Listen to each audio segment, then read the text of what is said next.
আসসালামু আলাইকুম। প্রিয় দর্শক, অনেক পুরনো একটা আমার নিজস্ব জীবনের একটা ব্যক্তিগত একটা ঘটনা দিয়ে বরং শুরু করি। এটা আমার নিজের ঘটনা না। আমি সে সময় যে জায়গায় চাকরি করতাম, সেই অফিসের নিউজ সংক্রান্ত একটা ঘটনা। এটা ২০০১ সালের শুরুর দিকের কথা বলছি। আওয়ামী লীগের শেষ সময়, আওয়ামী লীগ সরকার তখন ছিল ক্ষমতায়, শেষ সময় ২০০১-এর অক্টোবরের দিকে নির্বাচন হবে। এ সময় আমরা দেখলাম যে আওয়ামী লীগের সেই সরকারের বিভিন্ন কর্মকর্তা, মন্ত্রী, এমপি এরা নানা ধরনের চুক্তি, নানা ধরনের কর্মকাণ্ড, নানা ধরনের অর্থনৈতিক আপনার প্রজেক্ট নিয়ে খুব দৌড়াদৌড়ি করছে। সে সময় আমি তখন চাকরি করতাম দৈনিক জনকণ্ঠে। জনকণ্ঠে সে সময় উপদেষ্টা সম্পাদক ছিলেন মিস্টার তোয়াব খান। তো তিনি বললেন যে আমরা যখন এরকম অনেক খবর আনা শুরু করলাম রিপোর্টার হিসেবে, উনি বললেন যে এগুলোকে আমরা একটা সিরিজ আকারে চালু করি। সেই সিরিজের উনি নাম দিলেন শেষ সময়ে যা পাই, এবং এই নামে ওই সিরিজটা চালু হলো। মানে শেষ সময়ে যে যতটুকু পারছে লুটপাট করে নিচ্ছে, এই হলো সেই সিরিজটার শিরোনাম এবং মোদ্দা কথা। এবং নানা ঘটনা সেখানে কিন্তু আমরা সিরিজ আকারে বিভিন্ন রিপোর্টার নিয়ে আসতাম এবং সেগুলো আমরা প্রচার করতাম। আমি ২০০১ সালের কথা বলছি, আর এটা ২০২৬ সাল। ২৫ বছর পরে এসে আমি ঠিক সেই একই জিনিস যেন দেখতে পাচ্ছি। একটা সরকার এসেছিল আমাদের এখানে, অন্তর্বর্তীকালীন সরকার। এ ধরনের সরকার আর কখনো আসেনি। এর আগে ১৯৯১ সালে আমরা একটা অস্থায়ী সরকার দেখেছি, নির্দলীয় সরকার দেখেছিলাম বিচারপতি শাহাবুদ্দিন আহমেদের নেতৃত্বে। তারপরে বিচারপতি হাবিবুর রহমানের নেতৃত্বে একটা অন্তর্বর্তীকালীন সরকার দেখেছিলাম। তারপরে বিচারপতি লতিফুর রহমানের নেতৃত্বে আরেকটা অন্তর্বর্তীকালীন সরকার দেখেছিলাম। এরপর ফখরুদ্দিন আহমেদের নেতৃত্বে আরেকটা অন্তর্বর্তীকালীন সরকার দেখেছিলাম। কোনো সরকার নির্বাচনে নিজেরা অংশ নিত না, কিন্তু রাজনৈতিক দলগুলো যারা নির্বাচনে অংশ নিত তাদের নির্বাচনটা সুষ্ঠুভাবে সম্পন্ন করার জন্য যাবতীয় কাজ করত। তাদের চরিত্রটা ছিল এমন যে তারা একটা নির্বাচন অনুষ্ঠান করবে ৩ মাসের মধ্যে অথবা নির্দিষ্ট একটা সময়ের মধ্যে। যদিও ফখরুদ্দিন আহমেদ সরকারটা বেশ লম্বা সময় ছিল, আগেগুলো সব ৩ মাসই ছিল। ৩ মাসের মধ্যে তারা একটা সুষ্ঠু নির্বাচন করত, এবং এই নির্বাচন করার জন্য তারা একটা ছোট মন্ত্রিসভা গঠন করত, উপদেষ্টা মণ্ডলী। তারা কেবল রুটিন ওয়ার্কগুলি করত, আর কোনো বড় কাজ করতো না। কোনো নীতি নির্ধারণী কাজ তারা করতেন না, কেবল রুটিন কাজগুলো করতেন এবং নির্বাচনটা শেষ করে তারা চলে যেতেন। এই যে আজকে ডক্টর মোহাম্মদ ইউনূস, উনিও এরকম একটা অন্তর্বর্তীকালীন সরকার, একটা তত্ত্বাবধায়ক সরকারের উপদেষ্টা ছিলেন কিন্তু এক সময়। এবং তখন তিনিও ওরকম কেবল রুটিন কাজগুলি করেছেন, অন্য কোনো কাজ ওনাকে করতে হয় না, অথবা উনি করার প্রয়োজন বোধ করেন নাই। কিন্তু এবার আমরা একটা অদ্ভুত টাইপের অন্তর্বর্তীকালীন সরকার পেলাম। তারা নিজেরাই দাবি করলেন তারা অনেক কাজ করবেন, তারা রাষ্ট্রীয় কাঠামোর সংস্কার করবেন, জুলাই হত্যার বিচার করবেন এবং জাতীয় নির্বাচন করবেন। ঠিক আছে, আমি ধরে নিলাম এগুলোই তাদের অগ্রাধিকার। রাষ্ট্রীয় কাঠামো সংস্কারের জন্য সংস্কার কমিশন হলো, তারপর ঐক্যমত্য কমিশন হলো, এখন একটা গণভোটও তারা আয়োজন করছে। যদিও এটা নিয়ে অনেক বিতর্ক আছে, এভাবে করা যায় কিনা সেটা নিয়েও বিতর্ক আছে। জুলাই হত্যার বিচার, ওটাও অত্যন্ত তড়িঘড়ি করে তারা করার চেষ্টা করছেন। এই বিচার শেষ পর্যন্ত কতটুকু কি আন্তর্জাতিকভাবে স্বীকৃতি পাবে কি পাবে না সেটা নিয়ে আরেক আলোচনা, সে আলোচনা আপাতত আমি করতেও চাই না। আরেকটা কি, জাতীয় নির্বাচন। ওনারা একটা নির্বাচনের তারিখ শেষ পর্যন্ত ঘোষণা করেছেন। এ মাসের ১২ তারিখে সেই নির্বাচন হবে এবং ঠিক ১ সপ্তাহ বাকি আছে। ঠিক এই সময়কে আমরা নিশ্চয়ই শেষ সময় বলতে পারি। এই শেষ সময় এসে তারা কি করছেন, একের পর এক চুক্তি করছেন, এবং প্রত্যেকটা চুক্তি বেশ বড় বড় অর্থের চুক্তি। যেমন কিছু সামরিক চুক্তি করছেন, চীন থেকে ড্রোন, মানে ওদের সঙ্গে চুক্তি করছেন তারা এখানে একটা ড্রোন কারখানা তৈরি করবেন। বিশাল ইনভলভমেন্ট, এখানে কিন্তু অর্থনৈতিক ইনভলভমেন্ট আছে। পাকিস্তান থেকে JF-17 থান্ডার যুদ্ধ বিমান তারা কিনবেন। চীন থেকে JS-10C যুদ্ধ বিমান কিনবেন। ইউরোপীয় কনসোর্টিয়াম থেকে ইউরোফাইটার টাইফুন যুদ্ধ বিমান কিনবেন। দক্ষিণ কোরিয়া থেকে সাবমেরিন কিনবেন। তুরস্ক থেকে T-129 অ্যাটাক হেলিকপ্টার কিনবেন। যুক্তরাষ্ট্র থেকে ব্ল্যাক হক মাল্টি রোল হেলিকপ্টার কিনবেন, এবং 50 কোটি টাকায় যুদ্ধজাহাজ যে খালিদ বিন ওয়ালিদ যেটা আছে তার সক্ষমতা বাড়ানোর কাজ করবেন। মানে আর্মি, নেভি এবং এয়ারফোর্স এই সবগুলোর জন্য বিপুল অঙ্কের কেনাকাটা করছেন। একটা কথা মাথায় রাখবেন, এই যে সামরিক কেনাকাটা আছে না, এগুলো কোনো অডিট টডিট হয় না, এগুলো নিয়ে কেউ কোনো প্রশ্নও করতে পারে না। 5 টাকার জিনিস আপনি কি 5 লাখ টাকায় কিনেছেন, নাকি 5 টাকার জিনিস 6 টাকায় কিনেছেন, নাকি 5 টাকার জিনিস বার্গেন করে 4 টাকায় কিনেছেন, এটা নিয়েও কোনো আলোচনা হয় না, কখনোই হয়নি, আগামীতেও হবে না। সামরিক কেনাকাটা এরকমভাবেই হয়। এই কেনাকাটাগুলি খুব গুরুত্বের সঙ্গে করছেন। কে করছেন?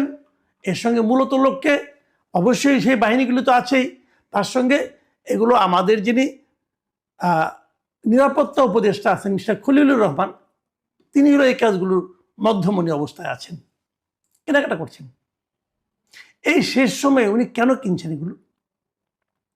এই যে শেষ সময় উনি কিনছেন, এটা পরবর্তী যে সরকার আসবে তারা কি এটা মানবে?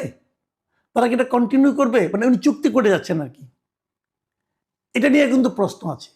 হয়তো উনি বলবেন আমি চুক্তি করলাম, আমি আমার কমিশন পেয়ে গেলাম, চলে গেলাম, শেষ, আলোচনা শেষ, আগামীতে যে আসবে সে বুঝবে।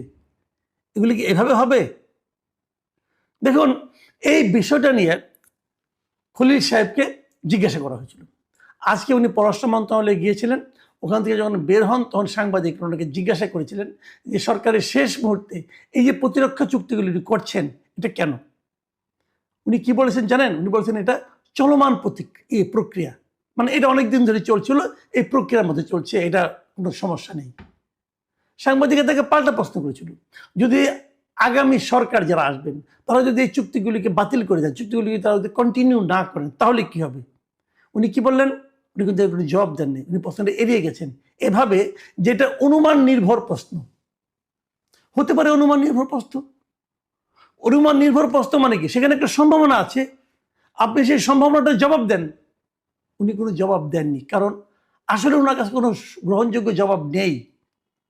কেবল এই অন্তর্বর্তীকালীন সরকারই না, রেগুলার গভর্নমেন্ট যখন সারা দুনিয়াতে যখন একটা রেগুলার গভর্নমেন্ট হয়, যখন তারা নির্বাচনের ডেট ঘোষণা করে, যখন তারা শিডিউল মানে নির্বাচনী প্রক্রিয়া শুরু করে, তখন সাধারণত ওই যে গভর্নমেন্টে বিদায় নিবে সেই গভর্নমেন্টে কোনো ধরনের বড় চুক্তিতে যায় না, আন্তর্জাতিক চুক্তিতে তো যায়ই না। আর এটাকে রেগুলার গভর্নমেন্টও না, জনগণের ম্যান্ডেট বিহীন একটা গভর্নমেন্ট, তারা এখনই এরকম হাজার হাজার কোটি টাকার চুক্তি করা শুরু করেছেন। কেবল এটাই না, আপনারা দেখেছেন এই 1.5 বছরের সরকার, যে সরকারের বয়স আয়ু মাত্র 1.5 বছর, তারা 32 বছর, 30 বছর, 20 বছর মেয়াদি বন্দরকে দিয়ে দিচ্ছেন, বন্দর চুক্তি করছেন। সেই চুক্তি যদি আলটিমেটলি ফেল হয়, সেই চুক্তি যদি আমাদের জন্য ক্ষতিকর হয়, সেই চুক্তি যদি আমাদের জন্য অর্থনৈতিকভাবে বিশাল ক্ষতির কারণ হয়, আপনি কাকে ধরবেন? এই সবগুলো লোক তো বিদেশ চলে যাবে, এত সব বিদেশি লোক, বিদেশ থেকে ডক্টর ইউনূস তাদের আমদানি করে নিয়ে আসছেন। যদিও খলিলুর রহমান সাহেব বলেছেন, দাবি করেছেন উনি নাকি আমেরিকার নাগরিক না। যদি নাগরিক না হন, আসলে এটা নাগরিক হওয়া না হওয়া কিন্তু বড় ব্যাপার না, বড় ব্যাপার হলো উনি আমেরিকায় যে বৈধভাবে থাকতে পারবেন কিনা। উনি যদি না থাকতে পারেন, তাহলে গত 2 দশকের বেশি সময় উনি আমেরিকায় ছিলেন কিভাবে? উনি যদি টোটালি আমেরিকা থেকে থাকার ওনার কোনো উপযুক্ততা না থাকে, তাহলে কিভাবে ছিলেন ভাই? তো এগুলো হলো জানেন, এগুলো হলো মানুষকে লোক দেখানো, না রকম অজুহাত, লেম এক্সকিউজ যাকে বলে, এগুলো দেখাচ্ছেন। দেখেন, এই খলিল সাহেব নিরাপত্তা উপদেষ্টা, মানে ওনার অবস্থান মন্ত্রীর পদমর্যাদা, মন্ত্রীর পদমর্যাদার একজন লোক, ওনাকে সর্বশেষে বিমানের পরিচালক পদে নিয়োগ দেওয়া হয়েছে। মানে বেসরকারি যে এভিয়েশন, সিভিল এভিয়েশন যে আছে, মিনিস্ট্রি আছে, সেই মিনিস্ট্রির একটা অঙ্গ প্রতিষ্ঠান হচ্ছে বাংলাদেশ বিমান, এবং সেই বিমানের যে পরিচালনা বোর্ড আছে, সেই বোর্ডের উনি হয়েছেন মেম্বার, অথচ উনি একজন মন্ত্রী। কেন? ওখানে কি মজা ভাই? মজা হলো বিমান কিনতে হবে, বিমান কেনা নানা রকম প্রক্রিয়া এখন চলছে, এবং সেই প্রক্রিয়াগুলির সঙ্গে ওনার থাকা লাগবে। মানে মানুষের তো নির্লজ্জতার একটা সীমা আছে না, চক্ষুলজ্জা বলতে একটা বিষয় আছে, আমরা বুঝি না আমাদের এনারা কি করেন। ওনাকে এই প্রশ্নটা করা হয়েছিল যে আপনি এই একজন নিরাপত্তা উপদেষ্টা বিমানের পরিচালনা পর্ষদে কেন যুক্ত হলেন? এটা কি পৃথিবীর অন্য কোনো দেশে এরকম আছে? উনি জবাব দিলেন কি জানেন? শুনেন, ওনার জবাব হলো দুনিয়ার সব দেশে বিমান নাই। মানে এই জবাবটা আমার কাছে অসাধারণ লেগেছে। আসলেই দুনিয়ার সব দেশে বিমান নাই, কারণ দুনিয়ার সব দেশে যে সমস্ত এয়ারলাইন্স আছে এক একটা তো এক এক নাম। কোনোটা সাউদিয়া, কোনোটার নাম হলো অ্যারোফ্লোট, অথবা কোনোটার নাম হলো সিঙ্গাপুর এয়ারলাইন্স। এক একটা এক এক নাম। বিমান নামে কোনো এয়ারলাইন্স থাকার কোনো কারণও নাই। এয়ার ইন্ডিয়া আছে ইন্ডিয়াতে, তো বিমান নামে তো মানে আপনার এয়ারলাইন্স থাকার কথাও না। কিন্তু উনি কিন্তু ওই অর্থে বলছেন বলে আমার কাছে মনে হয় না। আমার কাছে মনে হয় যে বিমানে যে লুটপাট করা যায় এরকম পৃথিবীর আর কোনো দেশের এয়ারলাইন্সে করা যায় না। কাজে এখানে ওনাকে দরকার। সব দেশে, দুনিয়ার সব দেশে বিমান নাই। কি অসাধারণ উত্তর! মানে এই জবাব শোনার পর আপনি হাসবেন নাকি কাঁদবেন? আরো তো অনেক কথা আছে। দুনিয়ার কোনো দেশ, সব দেশে খলিলুর রহমান নাই, দুনিয়ার সব দেশে ডক্টর ইউনুস নাই, দুনিয়ার সব দেশে আপনার শেখ বশিরউদ্দিন নাই। নাই তো, ওনারাই তো এগুলো করেন। মানে কি বল, কার যে কোথায় লাইন বোঝা বড় কঠিন। কারণ বিমানে পরিচালনা পরিষদে আবার নির্বাচন কমিশনের যে সচিব আছেন ওনাকেও নেওয়া হয়েছে। এই ভদ্রলোক নির্বাচন কমিশনের সচিব। এই মুহূর্তে নির্বাচনটা হচ্ছে সবচেয়ে বড় কাজ। ওইখান থেকে এনে তাকে আবার এটার পরিচালনা পরিষদের মেম্বার করতে হবে কেন? খুঁজে দেখেন, সব রসুনের একটা তো গোড়া থাকে, গোড়াটা খোঁজা কিন্তু খুব একটা কঠিন না। তো এভাবে দেশ চলছে। এভাবে যাওয়ার আগে শেষ সময়ে কতটুকু পাওয়া যায় তার একটা প্রতিযোগিতা চলছে। আমরা জানি না আগামী সরকার এগুলোকে কিভাবে বিচার করবেন।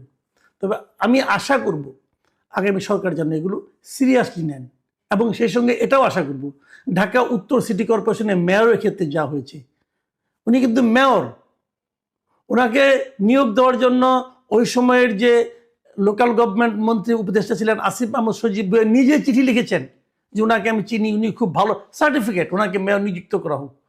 ওনাকে মেয়র নিযুক্ত করা হয়েছে এবং উনি এত দুর্নীতি করেছেন, দুদক এখন ওনাকে বলেছে যে তুমি দেশ ত্যাগ করতে পারবা না।